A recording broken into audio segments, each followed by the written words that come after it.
Arafo yame ho ache ame ho akwaba emfamra Kings TV GH ena enso ya woda emra society na sana yade agudie mu nsama ya tunedin sa near from Kings Power Sports 1 no away exclusive sports update ena na yatna siare eba update ni nyina no eha ena obenya no amrone na efisem ena abidwafo aboa me yakunche nsam no de agu nkrata so ena yede eba kwa monone sana dani da inesi no ebekwa kofa latest updates trending stories ede free the diaspora enso ede ba yebebo awura mu enso ewefie wedi nkom ewefie ensam ban ena ekoso efie yede fisam no enso ede baba na monone nsam no sesian international games is over club league games enso are returning na during the international games no teams amuya unbeaten yede ho update no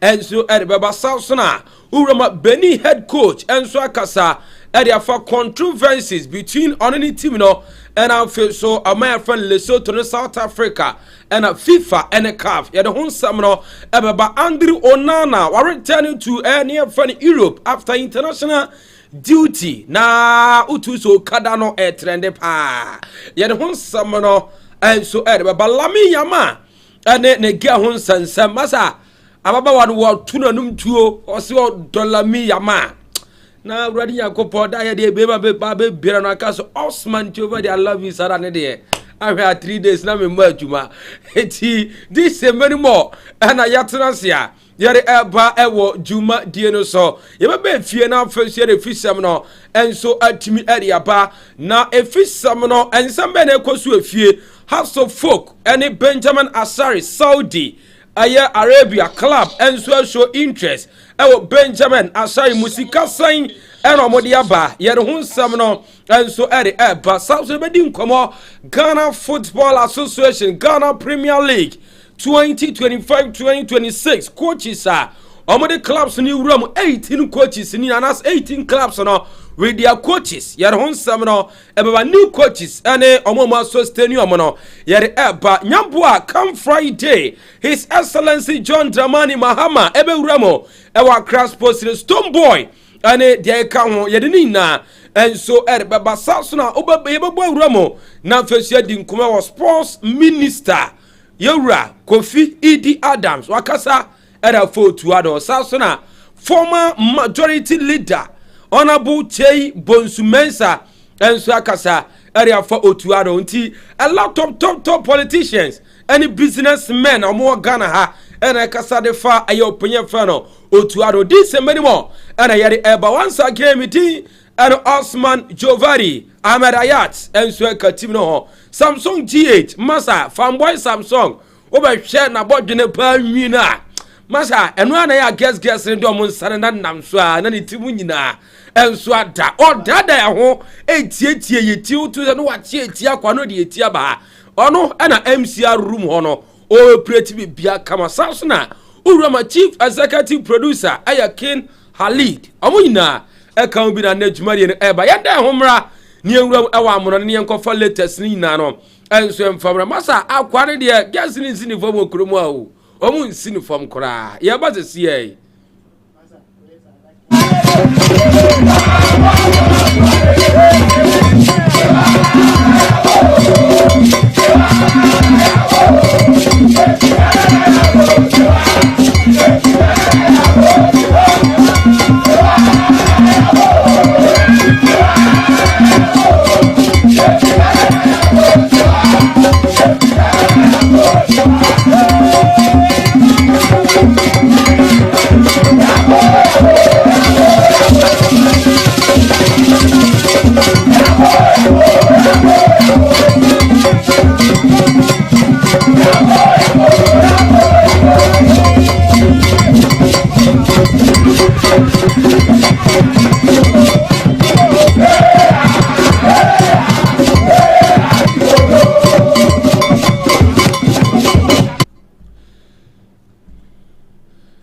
Enti arafo yama ho achibiem na feso yama ho akwaba emfamra aya Kings TV GH yewromo ewa monone na feso yakwa akofa latest ni na enso ade aba na de na mono ne me ko no de na to se enkurahye sama me de ma wa ne se ade na wo ye no enka chi enti kosoa na ye kosoa na pem ko wanim ono abode nyankopon no ensu anim botado ba asase so enti ade biara wo ye no asase so mesrawo ena no pai emma wabom mbusa ade no wo de apema enye ono abode nyankopon e wonne pa e de ma enti adwuma bia wo ye enema bia wo ye bia no fampa ebo kakra ye de wa fom betimi suo nyame bunipa na feso eye suo no wade nyankopon na som no na bibia enso enkozo kama ye wuramo enso awa mono na feso latest ni na no yetimi enso akwakofa edi abromadi kaka choro se uroma ne ne tim enso ri international games no enso atimi abana wie ya otu sani na no enso eye update ya na ere eba me pa tuma me sinika man no na feso entin komo enso ne fa no eye Teranga Lions of Senegal me pa cho wuram enso Senegal so far so very good no I am national teams enso eye unbeaten with 24 matches now.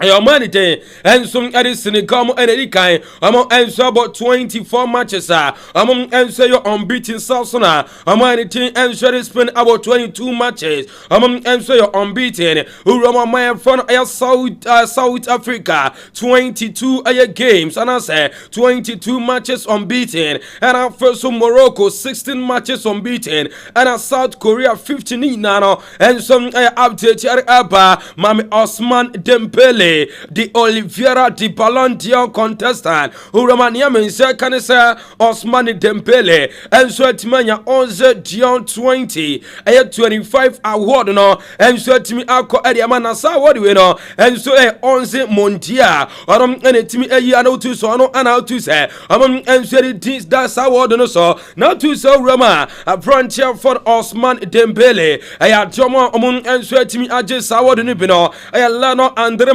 Messi, Coach Zinedine Zidane Sassona, Cristiano Ronaldo, Alvaro dos Santos, and Thiago Armando Maradona, Winano, and some Natmia Award in Epe, Namepacha Urama, Ayadia 2019, Equadema Sergio Mane 2021, Equadema Karim Mustafa Benzema 2022, Karim Mustafa Benzema 2023, no, Equadema Erling Braut Haaland, Sassona 2024, Equadema Vinicius Junior Oliveira da Silva amo enetimi echi and so far so very good no ayatia amo last year amo contesting for this award and no frontier for Osman Dembele and some etimi echi no ni atia Osman Dembele ni amense kan sanya no nkoa no le Lami Yamane Mbappe no amo se after se vote no and some eba na wie no ayado Osman Dembele enya 32.5% vote Sasuna Lami Yama and some enya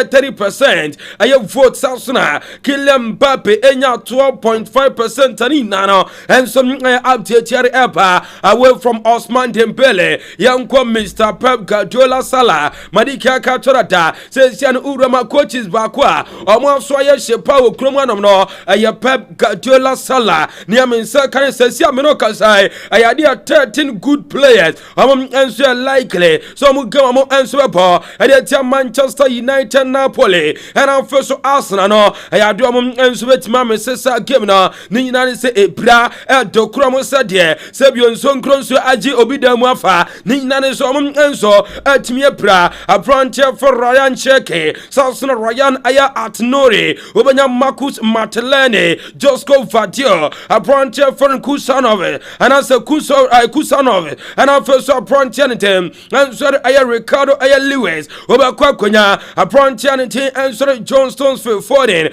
Matthew Kovacic Sasuna Nuko aya Orole obanya Kevin Phillips Sasuna Saviho and nanu yano aprontia from Omar Mamusmu nano and some abekambe and 13 good players no I likely some Manchester City games and somebody at Manchester United come Sunday Manchester derby no ebetoja Sasuna Napoli Champions League game we penny following week no and somebody at Arsenal there some matches ni nano enso etimi amesa ni nano aya update yare apa away from opponent enso the Pep Guardiola yam kwana fresh komo aya dia FIFA enso etimi the date area ba ne ne tem enso de aya date for international anase intercontinental cup no me party adia September 14th no ebe kwa konya Promise FC of Egypt ebo ade tia Auckland City of near Fano Australia September 23rd no ebe kwa konya Al Ain of Saudi Arabia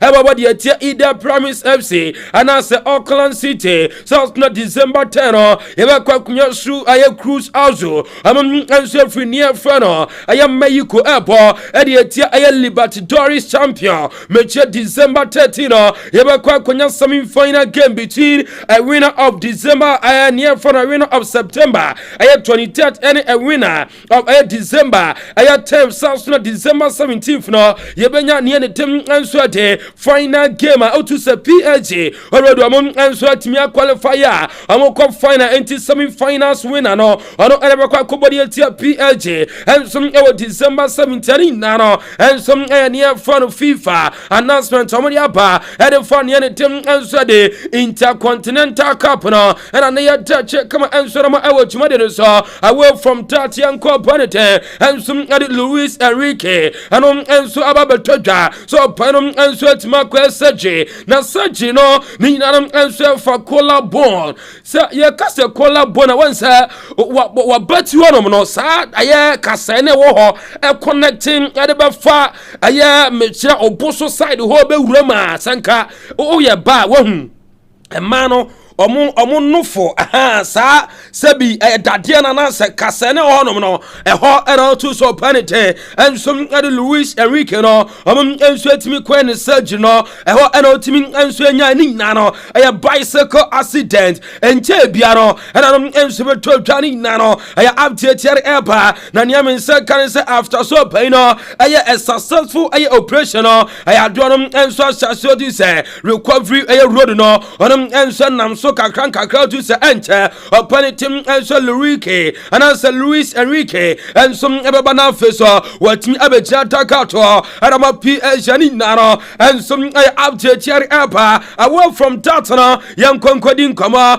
ewo Cristiano Ronaldo Alvaro dos Santos Mr Champions League aka odi tuma mebashe ni nano ese Ronaldo and some tima remo agenia for an all-time award when best of all-time award Liga Portugal Gala and say award ya and so that Cristiano Ronaldo now after so Ronaldo edges award no and Ronaldo did to just or say award we know a great honor so what might be a country Portugal or so that seta at the money teammate no or be better what born throughout the career what me adject this wonderful award no I idea as dana de bomo and your monkwa I idea new coaches what pass omo ensem what pass it through their hands and after so obi biara ni journey so far so very good no omo enso etimi abuano no on Ronaldo enso dia seta de obi biara we no enso ensem Ronaldo enso ngade two draft say otimi awuram enso ageni efro no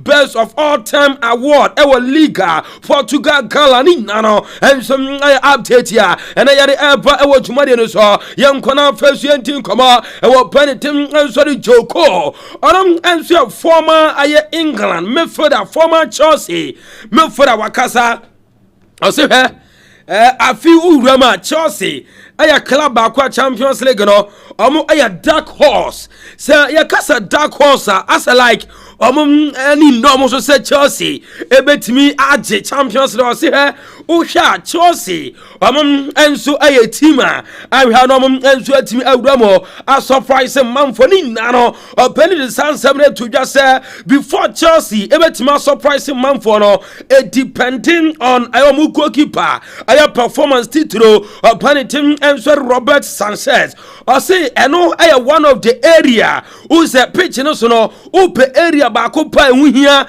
so metin enso improve no enso our near the day enso Chelsea omu goalkeeping department osi urama Chelsea afi bibia enso ekleke na mom ade ba ko be ha adwen anhwana Chelsea antimi ankwanko Champions League no aya near from omu goalkeeping department ani na no enso aya branch enso de Joko nkomanom enso de tudwa no ana na ya touch kama ana ma awojuma de so ya so gina Chelsea mama branch from Mukala Modric unim sanyam se kanisa Shakhtar Donetsk boboko no enso prepare a lawsuit on beso mu siu aya ne team ade Ukraine aya Association of Football UAF utu se president no enso aya Andriy Shevchenko ni nare so say ohwe player na ya fon Mukala Modric sana substance aya band no mo de man no say anya Chelsea aso aya eno dis akoda no kokko for sanu bono no sebe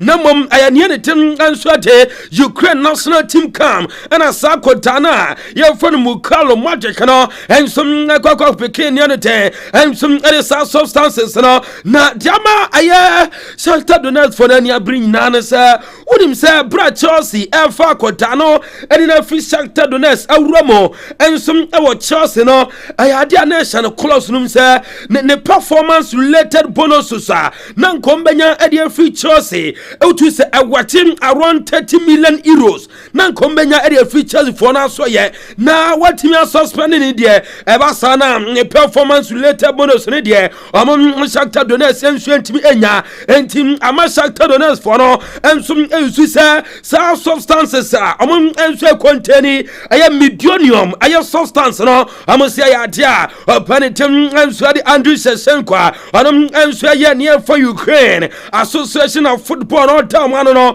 so painum enso kan bia to say enso hwemansa enso etimi do awramu ampra kwanso ni nano enso update here ever yanko Andriy Onana so ye na unim sa Andriy Onana na proud to say United no players no ever sign contract no di shemu say montimi an qualify team no for Champions League yebete makatua so enti ukwa Onana eji 170,000 pounds a week and Onana eje enti Onana sikano omwate so 50,000 pounds omwate so elisesiano Onana na twibiano duty contract no na ehyem se place no antimi amfa eye Manchester United for qualifier ombeto makatwa so no Onana sesian oje 120 and say 120,000 pounds a week na when Onana fa ho kode eno ko Manchester United for no eno ka chom say masa sa 50,000 no masa mo fa me ka ho because me ukomi krom Cameroon manfo me shomo eni nyanka omo depend sa salary no so no say man 50,000 pounds na me ka ho a masa ba se be den one United for you to just so bi answer say kona ko bie Andriy Onana Foundation contract is contract when Ensema United for no and some Andriy Onana ni na I update here eba na mami Onana ebra na Onana eti okada so to say onom enso awuramu ewo near for Manchester aya United come after say onom enso kwakwabo ne ti ade international games enso ademo manage enso ade Cameroon na urama Onana ena to say wasia free so a otwia ni sikam enso dema okada boy na ni nano enso update here eba we osina ka Manchester United obema nka ye kuremu afa akomeka se na no Benjamin Sare otitrotum na fan kosi he Benjamin Sare ewo bia wakọ Blasters aba trotro na uti masa ba we the United sika ogeno 120,000 pounds a week and Onana eje masa a week kick from Monday to Sunday na dana council Monday to Sunday na dana council so ya momu 20,000 kraba sa kin CVGH kraba jara kraba ba bi kra unsi abi enti Onana and down screen sorry na ense update ya and ana peri eba awotuma de so na mami Benny head coach ya ye fon aye opponent ense de cannot raw and some akasa osehwe senka sesia no senka de pa ekapa en common South Africa 2 points and anka do montam because ono the all can say o si FIFA so mu atimi active facts cry. Yabana first very mu update ni nano. And some Ayabana Mamia branch here fan of Zami Simon. Funny video no photo so Zami Simon and Timo Romo. I want any team answer the Tottenham Hospital. And Roma and now what team A in the first training. Now branch and shoot to no run it. Now a fan no piano a dash it. No a boss shot massa. Nyambwa can weekends there. Piano Muba Daffy. Zami Simon from near Frano. Aya RB Leipzig in a Mwete. Oni Muhammad Kudus ono Dani Faso na Kudus Dana se Kudus Dani Faso no no Dabenkum so ne James Madison Ejam Fifini na Dominic Calvert-Lewin masa anasa branch ne dem ya ukwa kwenyo mu masa afidie Muba Depa enti Simon Simone a branch here for Muhammad Kudus mon ana ehon ensem no na nere ebe wodwuma de ni so na mame another video me bo audio no na bibiam enso atimi akoso kama otu se wenom enso near front Sky Group Chief Executive Officer Dina and on ensum area to just assist oya baba wa na uwo ha na utie me na utie ono a ni na se ni kwan sa brabo no o mane ye ne sem open university degree also ko university no na near front sports no o dia kan sa be ya dachi bi no se hamfa habefa osim azese no open agudi anasa open bia ba ko pa sika wom no ensum near front sports either being tennis, being football athletes, and I say, oh yeah, athletics, and any kind of sports be ano. They say sika and so na mamianite and some added Dina strong and so din koma added for economic impact. No and so encourage girls and so among getting almost self involved in sports. Yentie Dina, I am strong Chief Executive Officer at Sky's Group, UK. Not just about health we're talking about here, is it? The impact is quite profound. Yeah. And so one of the things that we found, which was, it makes sense when you think about it, but when you see it in black and white, it's quite amazing, is that participation in sport is as great an indicator for girls becoming successful later in life as a university degree. That's amazing. Which is amazing. Yeah. So when you, and actually what makes sense is in retrospect, and you think about it, and I don't know about you, but for me, I know for sure I wouldn't be where I am in my professional life if I didn't have the upbringing in sport that I had. You know, that community, that sense of confidence, that drive, that, you know, everything that you get through learning how to be a team member is such a crucial part of development and has served me very well. So when you think about it in retrospect, it makes sense, but to see it coming through in the statistics, and that's really where the economic impact comes from. And when you think about multiplying that out across all of the girls and all of the years and all the hours, it adds up to about 570 million a year in impact, which is quite extraordinary in terms of the contribution to the economy we're missing out on by girls dropping out.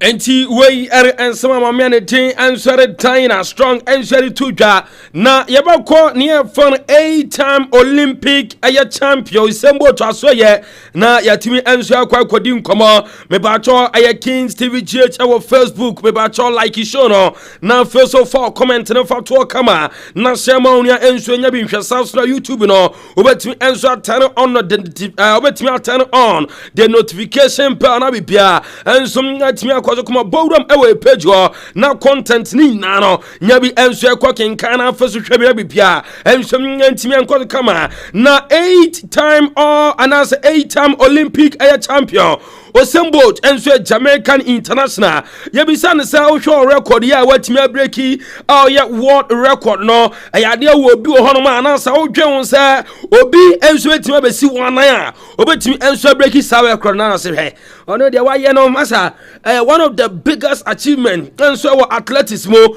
no aye hanokra because de ba bia waduru ne ba bia wa fam ene antwumade a wa ya anso no enso etimi wa je no ene ne tin enso de emu atinti ono ebe din so bi betimi enso break sa record yenti Andrew Onana.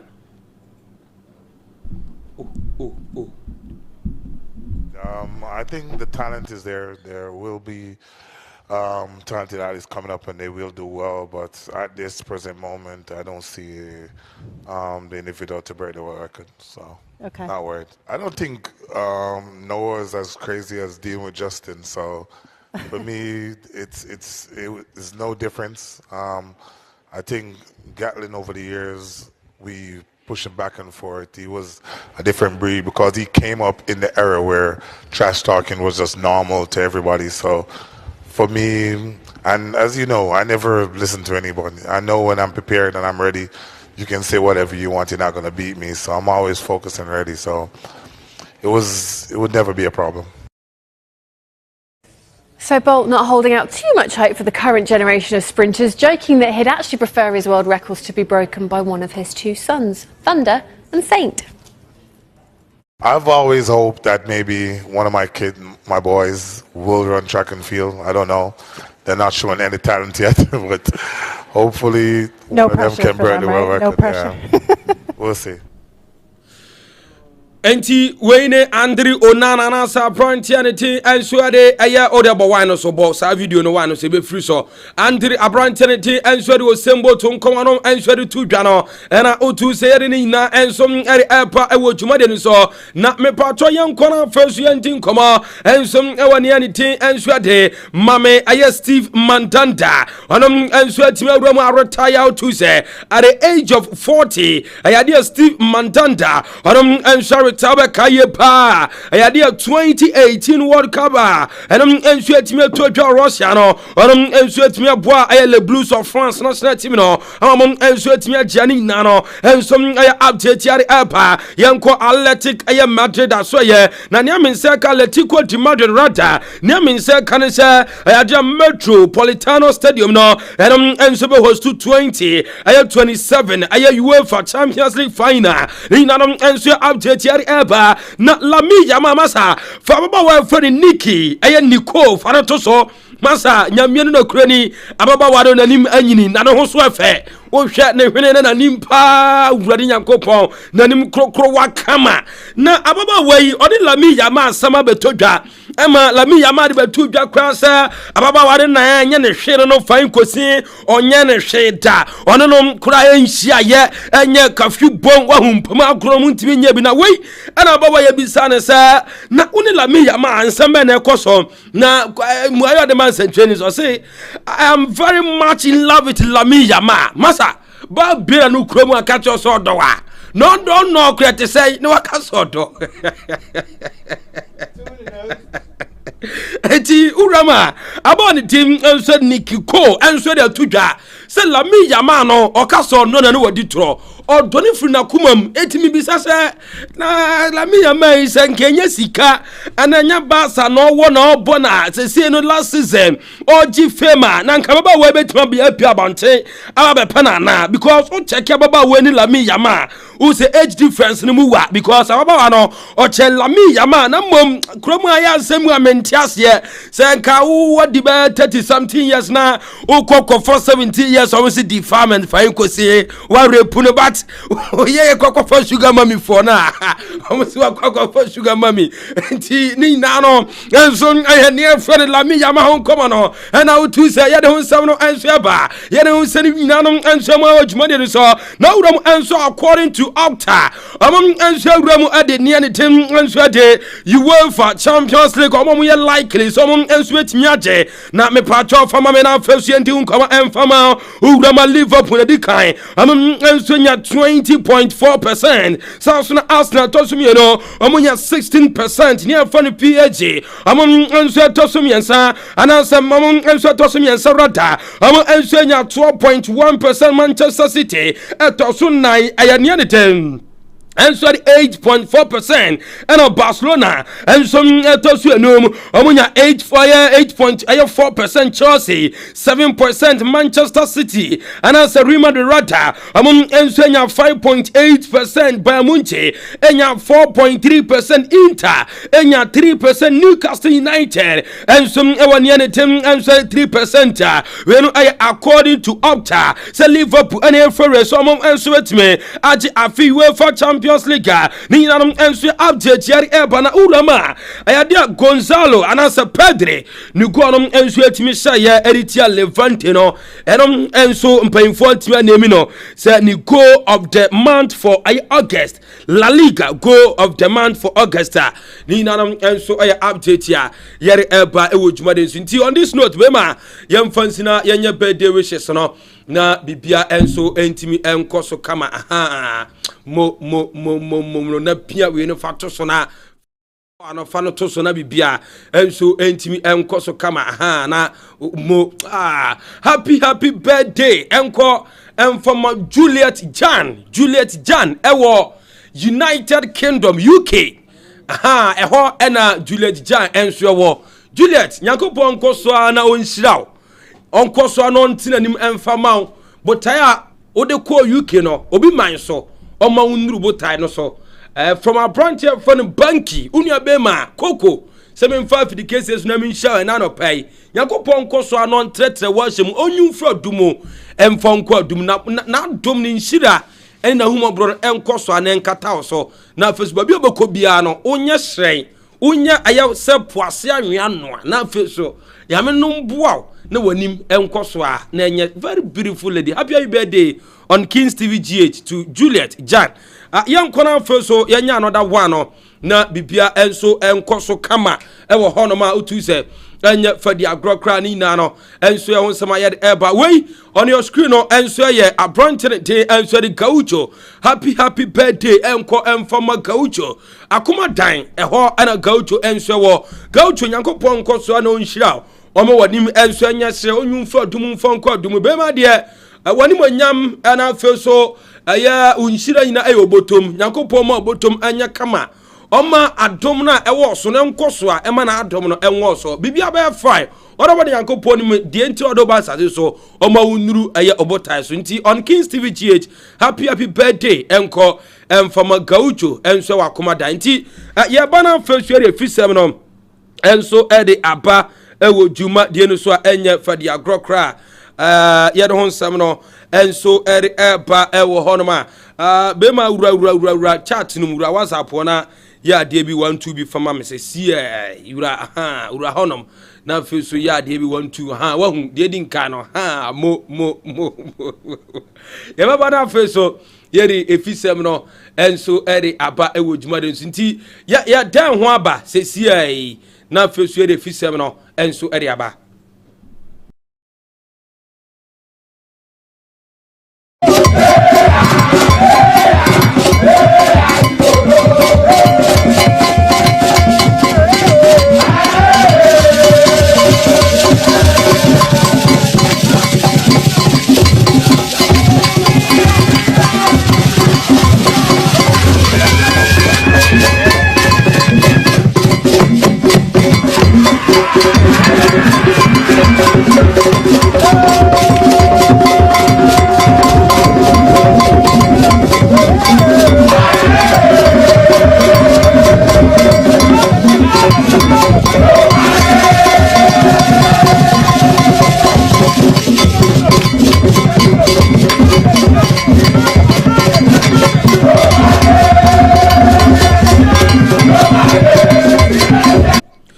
Enti yabana fesu ye fisam no enso eri aba enso ehoroma otu senya for the agrok live enso Kings TV GH and still wani gusu a ohwe program no na yenwura mo na fesu ndi nkomo enso ewo local stories no na yenda che kama na yedi nkomo de na ye hyase enso eri Afri Ghana Premier League coaches a omo enso ejiramu erema various 18 clubs afi ombebo Ghana Premier League no na quick one yenwura mo na feso yenti ehon nkomo enso emfama ewo jumade nso na mepacho urama ne ne ten enso de opanya yefra no aya Itijani Abdul Rahim aya Bashiru enso coach erema bobo kwanitin enso de hwa United Samson Masoud Didi Dramani enso coach erema ne tem enso de aya Glorious Accra Sofok a new manager Ahmed Ibrahim Fati of Egypt ono enso ejram edema Sodro All Blacks ono enso a new manager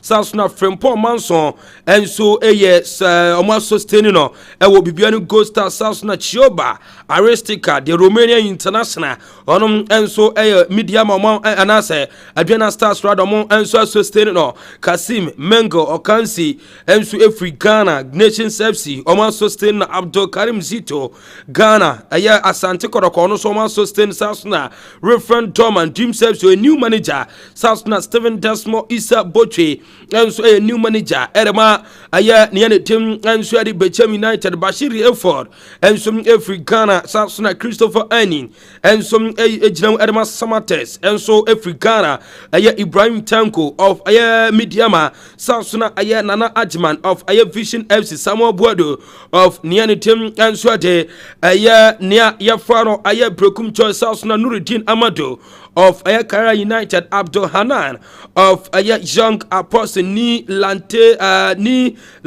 Odate Lamte of Techima 11 Wonders and new manager Gaston Evans Adote of Basake Oli Stars and so a new manager ni Naro and some update and I had a which modern so na Yanko Benjamin Asaya Soye aya national aya team goalkeeper and so a player Adama near Fano Glorious across of folk na nyamin say can say aya a club from Saudi Arabia and so I show interest ewo abranti animo na amo say aya $250,000 offer and amo and so area Benjamin Asari ama haso folk attend offer ne down ni na no enso according to report no and an edin send be to Ghana officially aya Adriana Stars Football Club and some ultimate action from center back Reese Opoku Chumasi wa join Moldovan giant Yefan Sharif Taraspo and so Moldovani naro and so I update ya and yari elpa which modern so mame niane tem and so his excellency John Dramani Mahama unim sa nyampua come Friday and utu say aya house of folk elpo na we no answer 2025-2026 season official launch na utu say his excellency John Dramani Mahama ebe ba ho no ma utu so no a special guest of honor that's na Stone Boy and so ebe perform live na mame another one na mindi unkomo kakra and so emfama ni na say urama ayadia House of Folk and Hawaii United game no 7 p.m. Curtain Razor Blast Stars under 17 and Aroras and a bubble 4 p.m. na sa game no ebe to say free entry ewo Popular Stands 3 to 5 Popular Stand 3 to 5 nti oba free 5:30 kwada betueska ni nanom enso update yare eba na opportunity enso the coach Masoud Didi Dramani enso akasa ozi sesia ne de uram ewo House of Folk adwumadia players na aye and the technical team adwumadia omo no ama sesia ne de enema ebe koso kama edama House of Folk boboko because sesia omo hu players omo ye new omo players omo ye old players ni na aye adwumadia onu coach Masoud Didi Dramani and the technical team no aye enso edama Glorious across over gentie coach Masoud Didi Dramani ahead of the new season Yambo come Friday omo game omo airborne at the Hawaii United Accra Sports Stadium. Bonding is one thing that we really cherish. We try to do so many aspects that will help us to try to find the bonding. Now it's difficult for you to know who is a new player and who is an older player. All that we have is we have House of Folk technical staff base. Hawaii United is known to be a tough side. What are you expecting from them in this match, and how are you preparing to counter their strength? They have always been, and it's a very organized side. It's a very side that has really put in, a lot in the Division 1. They come with some formidability. They come with some fairness in terms of some new recruits, good players who have played in the Premiership, and they have a very good technical brain in terms of our own brother who are also there. So it gives you the idea to know that this is going to be a very tough encounter, very uncompromising, and so you need to respect what they bring with their direct football, and so we try to win the spaces, try to bring our identity to play in this encounter. Finally, what message do you have for the fans ahead of the much anticipated season opener? I know they have been waiting for this opportune time, and they have been in all the games that we played in the preseason, and this is also part of the pinnacle of the preseason, and so the early season matches are so important. We entreat them to come in their numbers we entreat them to come and continue to support as they have done before. Enti wey and sama coach Masoud Didi Dramani and so to ahead of Nyamboa Friday gamer and ebeto dwa ewo aye the Nations Wembley Accra Sports Stadium yadin send be to yana former Blasters midfielder and so for the first time Wakasa era for an appointment as management committee member at my Black Galaxies Michel Chan yentien sama aya Emmanuel Ajimambaduni Kanika and so to dwa. Well, it's a very huge tax the FA have on the Maya, and I made that FA assets. So, when I did, they will miss a meeting up where I'm a footballer. Because we are cooking a record for yesterday, they give it to me. I bought home what they said, the number of Ghana football.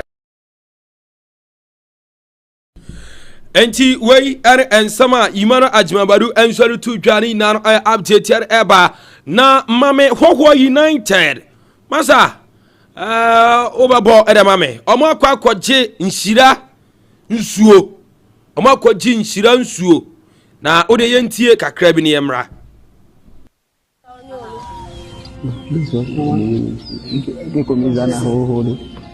Okay, so what my mother is trying to say is you can't go to a new battle with an old battle gear.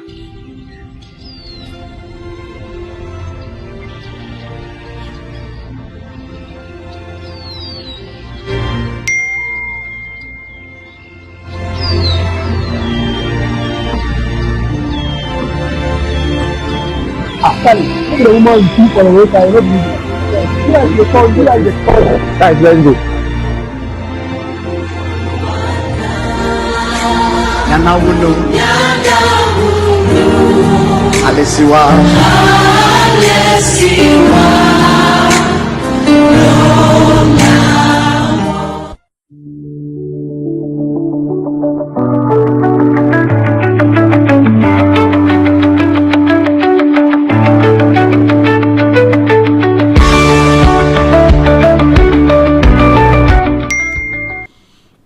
Enti wey aya Hogwa United and so nkomo ena ene yeri epa ewo dwumade no so a otu se enye fadi agrani nano enso aya update ya yeri epa enso ewo dwumade no so na yenwura mo na face yendi nkomo enso ewo nsamfufuro mame abrantia frano aya Patrick Asiedo uroma ne amense kan se sia no de dachi aya hine printing press manfo asase demand the hashtag P17 hashtag Patrick Asiedu for Blasters.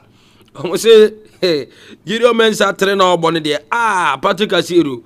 Obey me about 100 times. Enti Emraninie, Monfrey Patrick Asiedu, with the senior national team Blasters of Ghana. Nyan update here, but also Jina Sante Koroko. Dia Kotoko, and so announce Alpha Lotto Limited as 1 year sponsor. To say we no aye 1 year sponsor and aye Asante Koroko no and so atimi aye ya omo and so aboani nano and so aye anti another one we ya bra na omo san bibia we ye and mpanyimfo no and so asensan krata na kama bibia and so ekoso na Asante Koroko communication director lawyer Safutuku and so that to just say or share the pedigree of opinion fero coach Abdul Karim Zito ene brawa bo ewo Ghana football mo no ogidie se Confederation Cup no mo kwa akobo no afi ebe something special edema Asante Koroko boboko ni yentie lawyer Safuduku if more augment here for now the technical directorate coach Zito edano no on complaining yes you man the free hand to operate. If in the course of his work, you know, officer, obi here obi amana ba asesina, if we put two heads together. Near Sebabua. For now, the officer was set. But that is a typical of a Ghanaian or an African. Say me yeah, Juma. Say me am free me pema beka just say me say hiyamwa na anything. As management, don't you think say hiyamwa? Mo share performance, mo share the load of the worker done so managing the league and managing Africa at the same time and all other done so don't you think say obi here and suffer for especially going to Africa? No, for now with 2 assistants. And Jay Granny appointed woman. Yeah. No, also as experienced as he is. I don't think there's a Cosito Yas and moi on one team. As a woman, minimum. On no be omro. Says you to Becca and Yamwa. And go back. But the Mudia Musumu who's so Yamwa. You say he's up to the task. What's that? Why be that? Yeah. In the German, the benefits of the doubt. Okay. Wait me. I used to Yana last year. Or the Dream Steps, drew a semi fantasy. When without looking down, Dream Steps. So, what I predict was true. No, cray. And football, logic and follows hard here. But we expect to say, what the Kotokobe will be special. Enti we and some lawyer Safu Duku and Sherry to Johnny Nano. And so I update and I aba ewo juma die so na enu am be report no answer man say I dey abono NSA director and so atimi I hand over to someone new director and the and so Mr. Kwame Bamensa na unim say no after some and so atimi pointing out to say oh yeah, amoye handover enso de man no eno no enso etim to e wo Sunwan Coronation Park new and both dressing room sasona officer e wo Coronation Park no otimi kohwe ni na pitch no owura so sasona stores ene other vital areas within the authority no openu enso ewura mo na enyo no nko an ekoye one ne working staff ene ewura ma otu se omo enso etimi ekoye inspection no bia cause kama na ose omo enso ekokohwe facility no de adwuma de enya adwuma ena fe so de sesia no ewo under contract and as ongoing contractor omo behwa ni mu se bibia enso cause kama ni na no enso update eba na yanko kwadwo adai mensa ono enso akasa ose hwe coach bia yere blasters no be mano na wantimi amfa blasters anje afcona coach no wa fairly Ghana for totally yentien sama opanya friend kwadwo adai mensa enso editu dwa ni na no efo tu ado. I've said many times any coach who comes to pick the Black Stars and does not win the AFCON has failed. Look, I don't want a headline that takes me out of context. If you are doing a headline story on this, I want the full context. Evans, listen to me. Any coach who picks the Black Stars and does not win the AFCON, from what we've gone through, has failed. Because as for qualifying, we've seen it. Getting to final, we've seen it. Semi-final, I want a coach who will win. We didn't make it to the AFCON. Now, the clamor call was, we couldn't even qualify. Sack the coach. We've always sacked the coach. Eric said, the criteria that was used to kick Kwesi out, the criteria, I get it. But I think, I wasn't there, but I think the FA, the wisdom they applied was, look, we've always done this, sack him. The guy has started the World Cup qualifier well. Why don't we just give him a chance? So let's focus on the World Cup qualifier. Let's look at his record on World Cup qualifier. The AFCON, we didn't go. I am one of the most disappointed persons because I was involved in recommending Otto to come into Ghana. But we failed to qualify, not even go there and did not do well. We failed to qualify. So that was very disappointing. But let's check the World Cup qualifiers. He has not lost a game. The World Cup qualifiers, he has not lost a game. Whether we like it or not, the statistics are there. He hasn't lost a game. We are...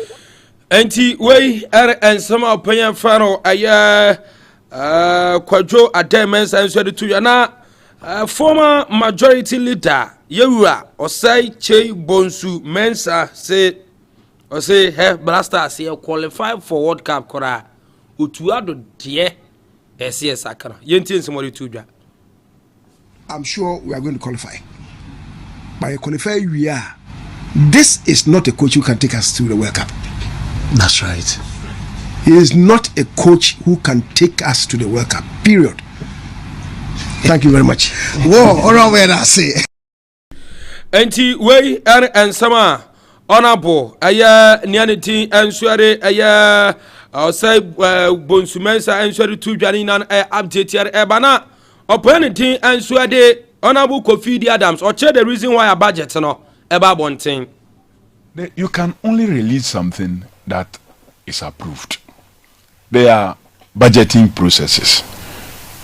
The usual process is that the FA presents the estimates to you, the minister or the ministry. You look at it and you see areas that should be taken off. If they have to be taken off, then you recommend and submit to the office of the president. The office of the president then now sits and look at it and give a final. They may disagree with your proposition. They may even think that your proposition is not strong enough. So let's further cut. And then that is where you have a budget. And once you have it, that is the only time you can put it out there. Again, I had already indicated to the whole country and the world when we had our match against Chad and Madagascar in March that the next games they will receive the budget before the games. So and it's not going to be. So everybody knew that this was going to happen. So when they haven't received it, they should know that every other day before the game is a possible day of what? Releasing the budget. And so the issue of timing doesn't even sit in here. Okay. 2, the players did not suffer any. Honorable Kofi Adams di tu dwa say omo ka de kire o man say budget ne de ebeba before omo games omo bo against Chad ne Mali no enti no obia anim say na de na ekwa kosi no na opan no de tu dwa say otu ado adwuma no masa o ka say nani aso pa na wadi toro nani nso I know. See, if I tell you that I'm impressed, then it means that I don't know my job. I am not. Or say, Utuado coach in the Nanin so Juma why they am blaster because our cousin and Nia so now to so no minister no crano. Onimna Juma oye. Yentie Sama Honorable Kofi Adams Editudra. We are interested in what the coach does, his performance and everything. We are interested. Are you impressed with what you've seen so far? Of the coach? Well, as a ministry, not personally as a minister. Let me tell you that there are national teams that today, after game 8, are very comfortable that they are going to the World Cup. As I sit here, very soon, AFCON will start in Morocco. Is Ghana going to be there? No. We watch on TV. Yeah, you and I. We have not qualified for the World Cup yet. We still need a win and a minimum draw to comfortably say that as far as our group is concerned, nobody can upstage overtake us. Even if they score 1,000 goals, even if they score 1,000 goals. So we are not sitting in a comfortable space at all. So if I tell you that I am impressed, then it means that I don't know my job. I am not. There's a lot of room for improvement. And when you meet the coach himself, he tells you that he feels he got this one, not he takes blame for this, he takes blame for that. He's identified this. But, well, people may ask, for how long will you continue to be doing post Anti way and some honorable Kofi Adams and so do two ja. Ana yebisansa na sesi ane de okasade fa whether say there is interest in a coaching change at Blasters level and say na osia onye impress no be ma mu be pam no ana mo pam no yenti anu yi a honorable Kofi Adams honorable sports minister de mai. You've indicated to us since you are the major employer of the coach and your satisfaction or otherwise of the coach's performance is key. Are there opportunities for you to reach out to the FA and say, I am interested in a change? Is that something the FA considers, or is that something that is within your purview, as or minister? It is the FA that rather has to make that call? Thank you. For you. No, it's open. It's both way. Okay. It's both way. The FA can call. You can also engage the FA Correct. and initiate a conversation around that. Except that at the end of the day, it's always good for all of you to move along. So the FA should be able to convince the ministry why a change. The ministry should be able to convince the FA why the change, so that we are moving together. Because in matters like this, if you don't handle it well, it can become negative. But as a ministry, you have independent technical assessors of the coach's performance. Because Godfrey was asking, the FA, of course, they have their things, but I'm sure they are directors in the ministry who are technical. Can they come and say, based on our report, we think we need a different type of coach? Well, what it is that the ministry do not have a standing technical assessors. Okay. We do not have that. But Enti when and some honorable sports minister and Shadama Nra and a branch of Sibu and Shuram Ewo a training ground for Real Oviedo and so La Liga after Sir Obenya the Blaster deputy to say I know and a doubt Swani Nano and so I update and yet Bantiqua Sibu no and Radiba United Eshe Economy and Sama Jamai United FC. And so antimi antina mame near fano aya Red Tamale United omu jesi no mame omu jesi no mo enso atimi on veli omu jesi ne kama enti Red Tamale United mame omu jesi na bibia enso entimi enkoso Red Tamale United jesi omu enso on veli ne kama enso ewo ho mame awe jesi no na feso urama wa mame aya ha anti Red Tamale United Omo awe jesi ni na mami home jesi no so aha eno ena down screen so this be pia enso the dam Amina Sharks and so I capture the signature of Opayani de Yao Achempo as omo head coach ni nano enso update ya eba ejumade nti on this note yemfa fisem no enso emfansi mamenye birthday wishes na men sorry emfam free juma die no so na yenkona feso chena jumadi aka na emra aha enti happy birthday enko emfama Alhaji Osman AK Nama goalkeepers trainer formerly of BA United Alhaji yangopo nshiraw na nyamentre wahye na onyumfra dumumfo nko dumo oma wunye nshira ewo wabusuam sese na dia ka no wahira odada dia ka na enkwatenten a pomudin wom onabone yankopon mo enkwatenten a pomudin wom fie na aka wanim no omo ho ban na afeso onkoso a na ontretre wahye from Benkuluvi on Kings TV GH Alhaji Osman AK Nama happy birthday enko emfama enti on this note yemfa eye ensem no enso emfansi na bibia enso enkoso kama ewo honoma enye fadi agro